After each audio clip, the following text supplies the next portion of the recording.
విరగట్టి ఊళ్ళోకి వచ్చనమ్మా చాలారి పూలు పెట్టి జాతరులు తెచ్చనమ్మా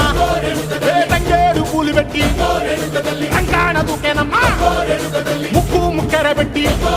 ముల్లోకాల నెలనమ్మా ముందార చూడంగా మున్నూరు కన్నులమ్మా ఎనకాల చూడంగా ఏనూరు కన్నులమ్మా సాధు సిద్ధులంతా సాగిల పట్టరమ్మా మహారాజు రాజులంతా మొగారిల్లిరమ్మా కోరిక కోరంగా రంగులు పూసినాము ఆశలు తీరంగా ఏసాలు వేసినాము నీకన్నా పెద్ద దిక్కులో కాన ఎక్కడుంది నైవేద్యం పెట్టంగా మా కాడ ఏమిటుంది మనలన్నీ అలకించి మరమీయవే తల్లి